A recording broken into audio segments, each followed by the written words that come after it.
Hello everyone and welcome back to the Great Ace Attorney Chronicles. It is I, Winged Supernova, and this is a new day, new recording session. Probably only going to record a small amount right now. But in the last episode, we met Iris Wilson, and we learned that she is living with Mr. Sholmes. And on top of all of that, she's only 10 years old, is a doctor in medicine, and is also an inventor, and is incredibly intelligent in the logic department as well. And she also writes the stories for the Ranst newspaper, or the Ranst magazine, for Mr. Sholmes' stories. So yeah, she's a pretty busy girl. And this episode, we're going to learn more about Sosei Natsume, I think was his name. We're going to learn about what she knows from Sholmes. So yesterday, Mr. Sholmes apprehended a Japanese man, you were saying. Yes. Hurley had just arrived back in London after his sea voyage, but the police were waiting for him at the railway station to take him directly to the crime scene. Ah, the great detective is a popular man, it seems. Apparently, a woman was stabbed on a quiet street somewhere in town.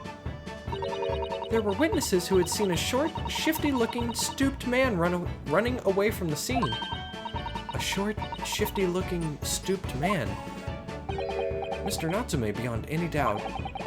Soseki-san said that he didn't see anybody else on the street at all, but it seems there were witnesses after all.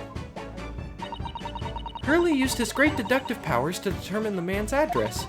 It was a lodging room, very nearby. He went directly there with the police, and what did they find? A short, shifty-looking, stooped man shivering in fear. So my first thought, hearing that explanation, it's possible that Mr. Sholmes accidentally arrested the wrong person. What if there was a second person that the witnesses saw? Right? What if there was a second person that the witnesses saw at the crime scene that was the actual murderer? And they witnessed him and him running away. And in the end, after all of this, Mr. Sholmes' flawed deductive reasoning skills led him to arrest the person, the witness that was on the scene, but not the one that the witnesses saw. That's interesting. I'm gonna roll with that. That's gonna be my far-fetched theory for what we know so far. Mr. Sholmes' great deduction certainly hit the mark that time. Of course it did. He's a great detective. Still, that means the incident occurred only 2 days ago. Surely tomorrow is too soon for the trial, isn't it? Definitely. We have no time to investigate properly. Hurley says that London is rife with crime. Oh. Scotland Yard is doing its best, but they can't stay on top of it apparently. Oh dear, I hadn't realized the situation was so dire. That's why they can't afford to spend too much time investigating cases and trying the criminals in court. Staff and money are both short. Crimes are usually pinned on the first suspicious person. That's terrible. I suppose it's the harsh reality of the workings of the world's greatest justice system. I suppose it is, but in that case, I don't hold out much hope for Soseki-san.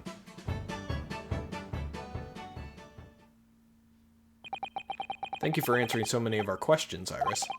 This has been very informative. Oh, you're most welcome. I've had so much fun. Do you happen to know where Mr. Sholmes is at the moment?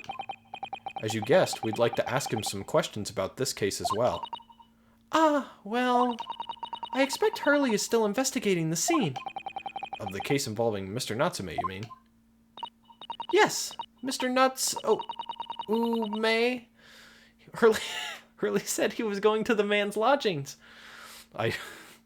Alright. That's an interesting way of conveying that. If you leave now, you'll probably catch him there.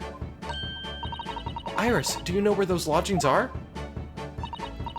Well, I imagine the police are still investigating the scene of the crime themselves, aren't they? Did Did you happen to come across a detective by the name of Gregson when you were there?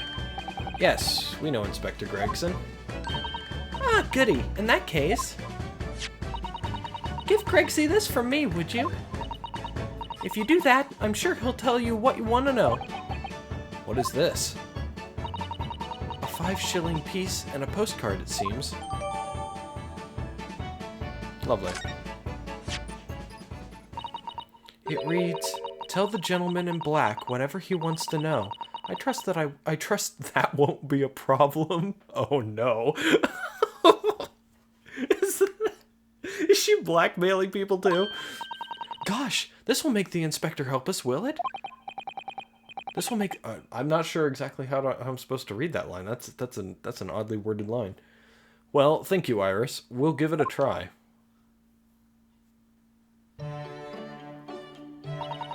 Good luck then. I'm going to return to writing my manuscript, The Speckled Band. And I'll be making more special blends of tea, so come back again soon. We'd be delighted. Thank you so much, Iris. Well, Mr. Naruhodo, it's back to the scene of the crime. Her little fist of encouragement is pretty funny, gonna be honest. So, somewhat dubious that they would exert any influence over the men of Scotland Yard at all, we headed back to the scene with Iris's curious note and one of the world's heaviest silver coins in hand. Oh, is that a to be continued point? Of course it was. So, if I didn't end recording last time, and I just kept going for a little bit longer, about 6 minutes longer, then we would have been fine. But, yeah, there we go. So let's see here.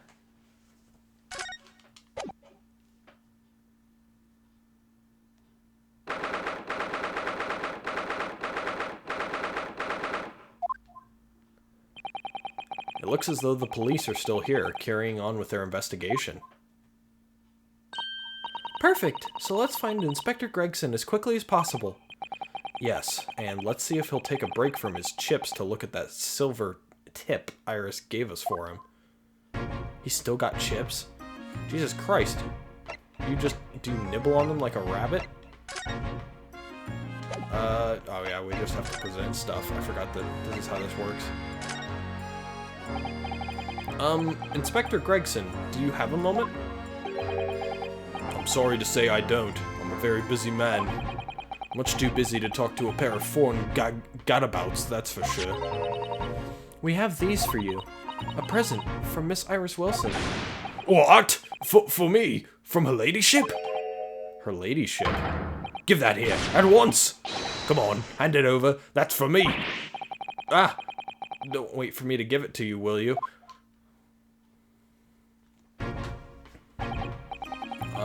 What was that coin exactly? It's a silver crown, obviously, but it's a lot more than that. It's, well, it's an appearance fee, that's what it is. An appearance fee? Oh, I see.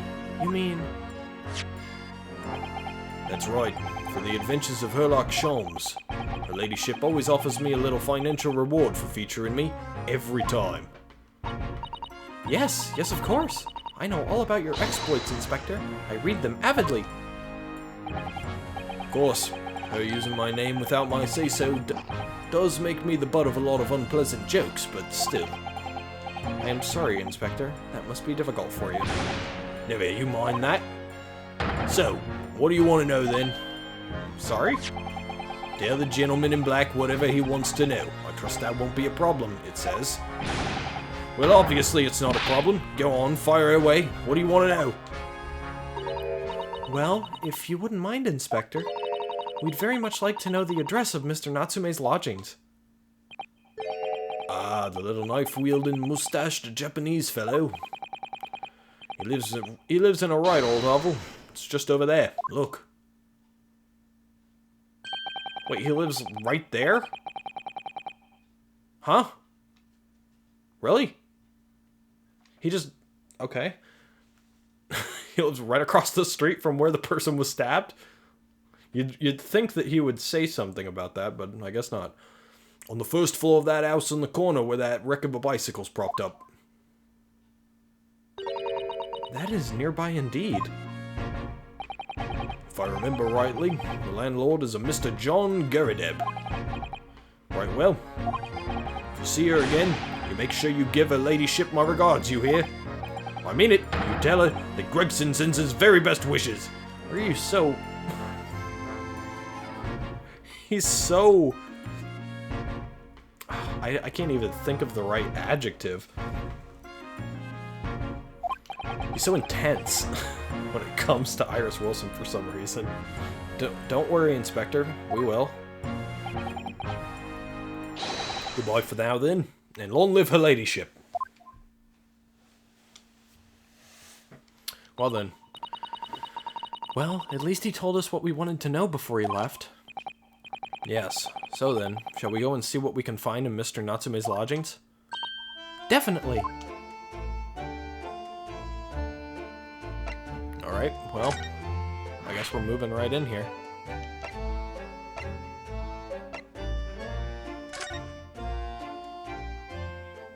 Let us see what is inside Mr. Natsume's...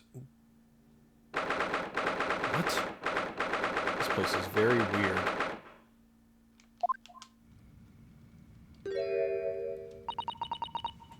May I help you?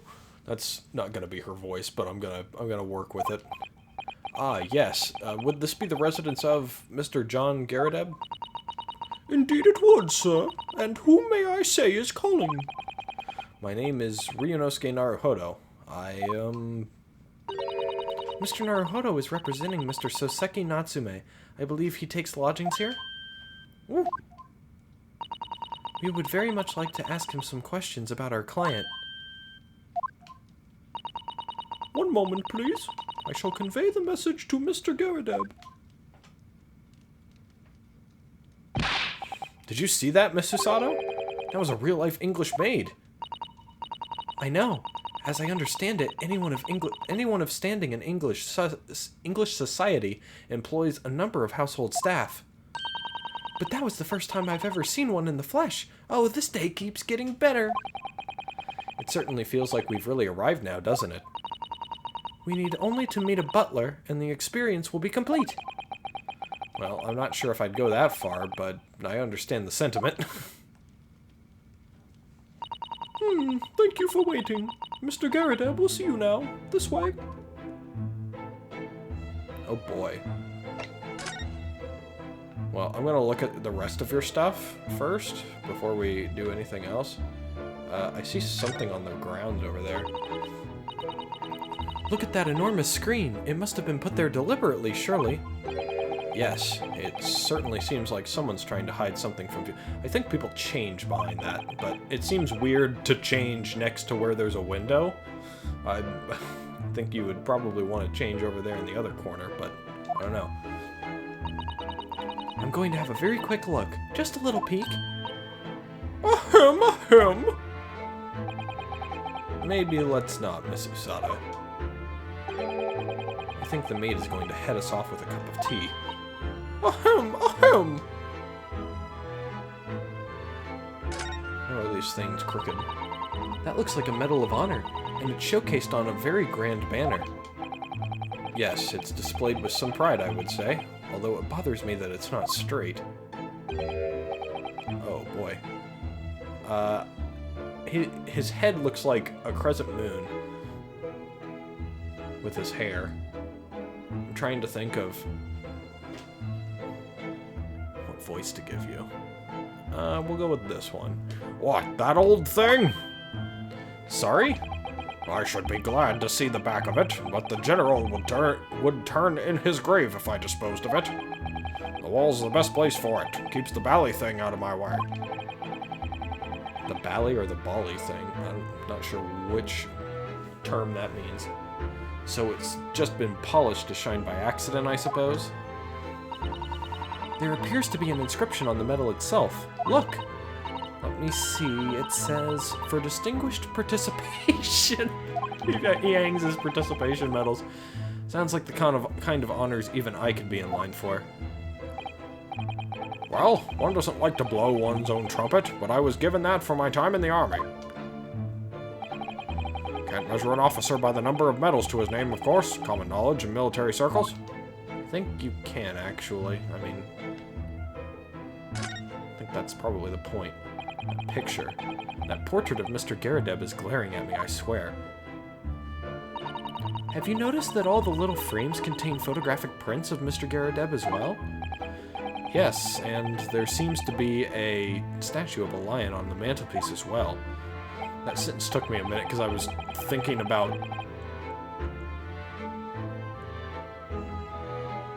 I was just trying to think of, like, what word his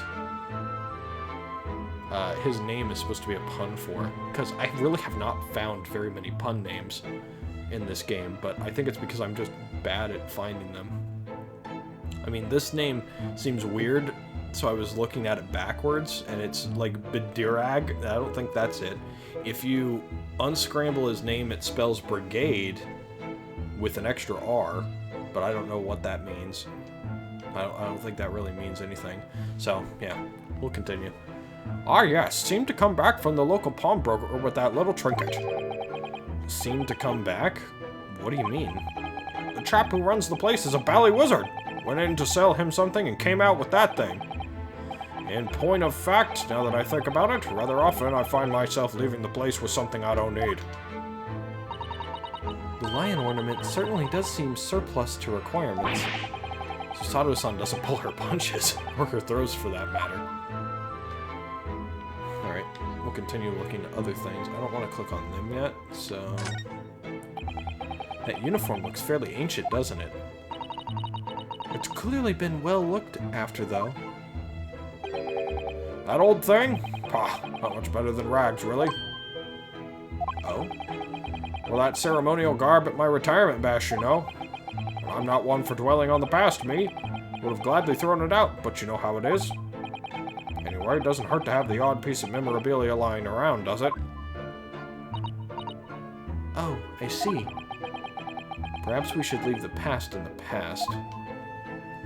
You know, for some reason, I'm starting to feel like this guy isn't actually a military man at all. What have we got over here? This window looks out over Briar Road, where the young woman was attacked. Oh yes, I can make out the policeman on the far side of the road investigating the crime scene. The glass is rather murky, isn't it? You can't see very clearly. Does this thing open at all, I wonder? I shouldn't underestimate the bitterness of a London winter, sir. Sorry? As soon as you open that window, the tea will freeze in the pot. No Londoner would go opening windows at dusk in the middle of winter, I assure you. Seems very unlikely that these two would have seen anything of the incident then. What the hell happened over here? All this stuff's broken. Look at this crockery on display here. It's rather unusual, isn't it? Oh my, a genuine London dresser. Isn't it delightful? Although the shelves seem to be broken and the crockery is... oh dear, it's in pieces. It really is. The word cracked wouldn't do that Chinaware justice. Ah, I wonder. Perhaps the cannon was fired at it. I think there'd be a hole in the wall, Susato. Yes, probably something like that, but let's not delve too deeply here. Alright. I'll just look at everything, why not? Oh, look! What a wonderful collection of cakes lined up on that gleaming silver cake stand. Lined up? Looks more like someone has half demolished them to me. Afternoon tea is a time of indulgence, you know. It's quite the English way. It is Mr. Garadeb's custom to take 2 cakes with his tea. That sounds delightful. Oh, wait a minute though. There are at least 10 cakes on this cake stand. Well, naturally, and it would never do to waste the leftovers. So whatever Mr. Garadeb doesn't eat, I say to myself, Joan, you shall have to tidy up. How magnanimous of you. I I guess the candelabra? This old candle holder looks a little out of place here, wouldn't you say? Yes, you're right. It's supposed to be gold, but it's almost completely black for some reason. Is it black? It doesn't look black to me. And on top of that, it's missing a candle for some reason. That old thing, yes. Just a cheap piece of ironmongery. Gimcrack, really. Oh, used it when I was studying, don't you know, for my commission. I know it's old, hardly worth hanging on to, really, but, well, still has its uses sometimes. Of course. Does everything in this room have some elaborate story behind it? They're memories, Mr. Naruhodo. Memories.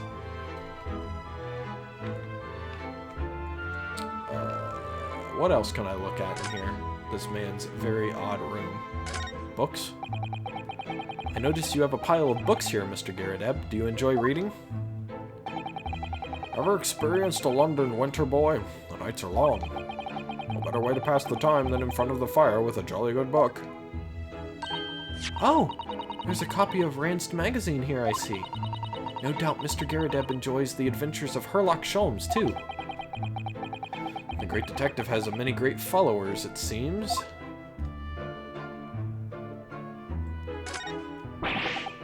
That's a full-sized cannon. What's it doing in here? I love the idea that I've just looked at every single other thing in the room, and then I noticed the cannon. Oh my, it's real. I thought it might be a replica. That old thing? Ah, that's little more than a toy. Sorry? The army was selling it off when I retired, so I decided to give it a new home.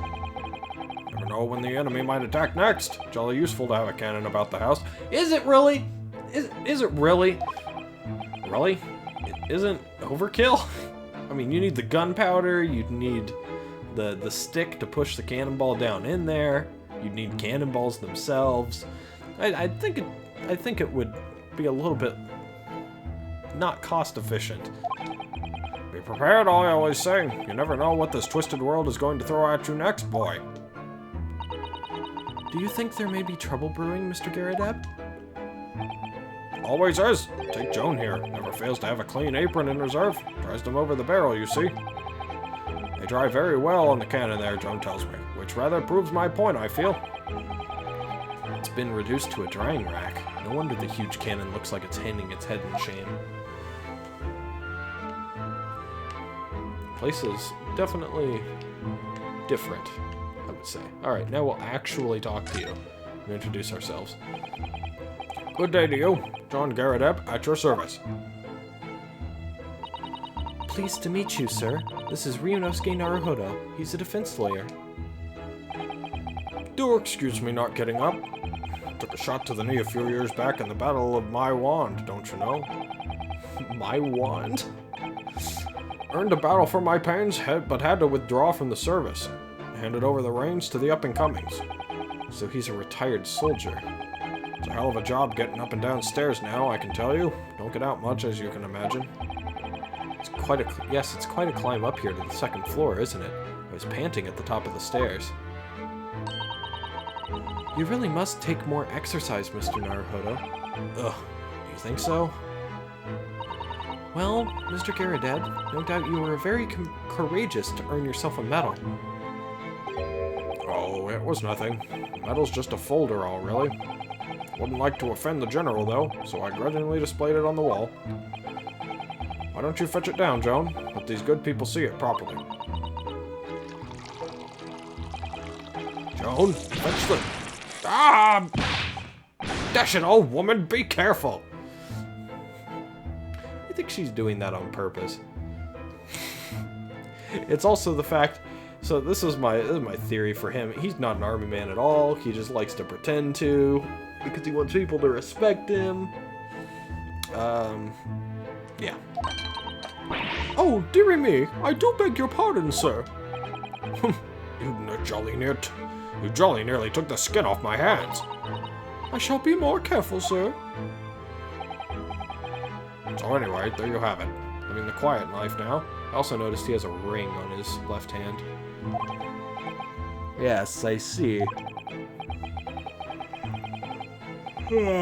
Ugh, bad yawn. Now then, I hear you want to know about the chap lodging downstairs, is that right? Yes, we would be very grateful if you could answer some questions for us.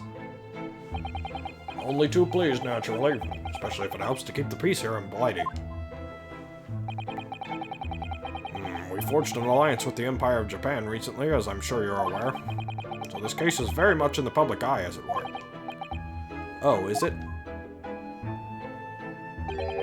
Even had some famous detective poking around, you know, in this old house, would you believe?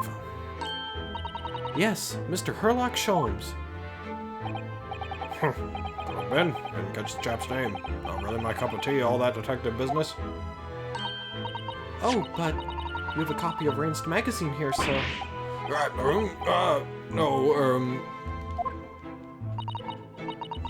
Anyway, the chap's investigating the foreigner's room as we speak. So he's in Soseki-san's room. It's a bally nuisance is what it is. The whole neighborhood's twitching its curtains now. I don't like all this fuss. It's jolly unsettling. Now we get to finally talk about this stuff. About Mr. Natsume then, Mr. Garrett, please do tell us. Ah yes, the Japanese chap. Only been lodging here for a week. Oh, just 1 week? So he moved in very recently then. I have 2 lodgers most of the time, one on the ground floor and one just below us. The first floor room became available a week ago, you see. They've been... Ah! Dash it all, Joan, do be careful. Oh, my goodness, I'm terribly sorry, sir. If you want to know my opinion, I thought he was a shady sort from the moment I set eyes on him. Oh? Why? He seemed to have a most nervous disposition, always shaking and looking over his shoulder. The man had shady written across his sweat-soaked brow, if you ask me. I said to myself, Joan, that man is trouble. Sooner or later he's going to do something untoward. And I'm rarely wrong about anything. We won't be calling this maid as a witness, that's for sure. Was there anything else that struck you as suspicious about the man at all? Yes, oh yes, indeed there was. And she's dying to tell us.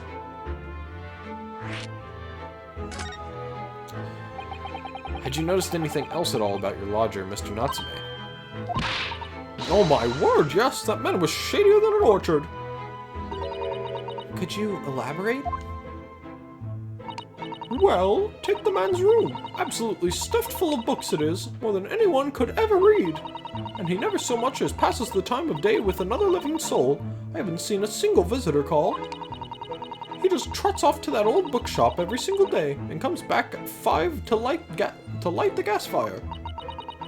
And the funny little man is up long past the time everyone else in the house has gone to bed too. Oh, I see. The gentleman on the ground floor goes to bed at around 9 each night. But I've never known that Japanese fellow to retire any earlier than 2 in the morning.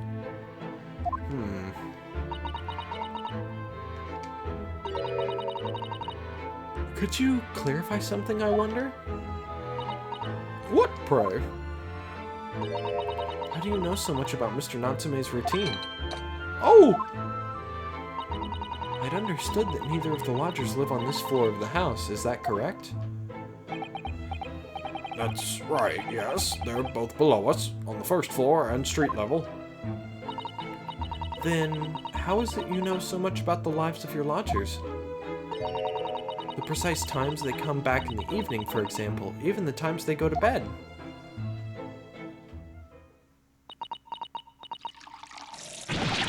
Ah! Good grief, Joan! Be more careful, woman!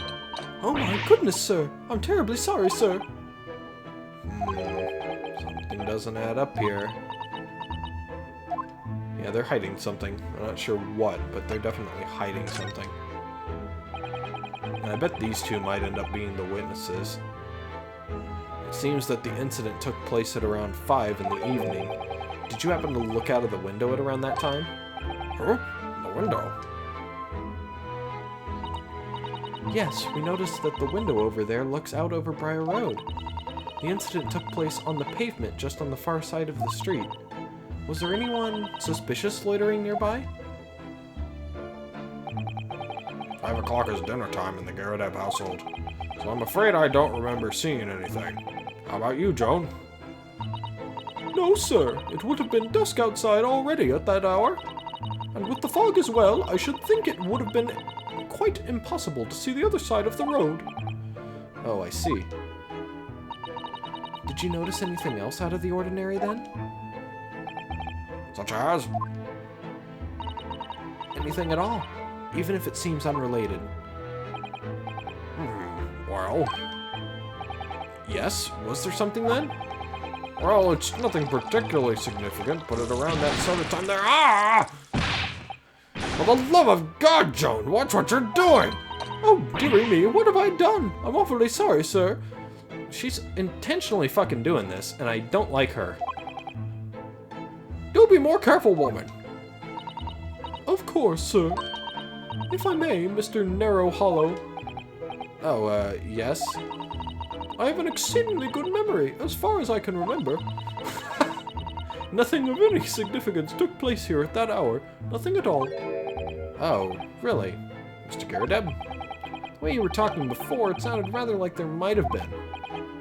Oh, well, as I was saying, it was just a trifling matter, really. Nothing of... Ah! Joan, dash it all! What is the matter with you, woman? Begging your pardon, sir. Nothing happened. Yes, quite.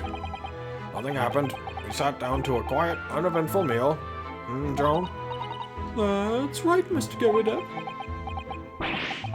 What is the matter with these two? It sounds like something happened here in this room on the evening of the incident, but what? Wish I knew.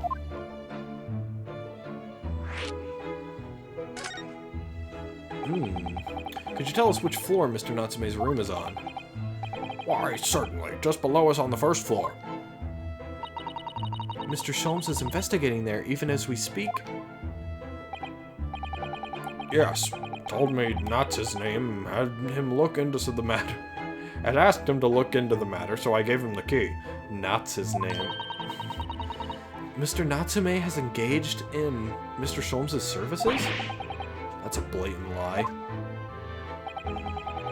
Would it be alright if we also had a look around? In Mr. Natsume's room, I mean.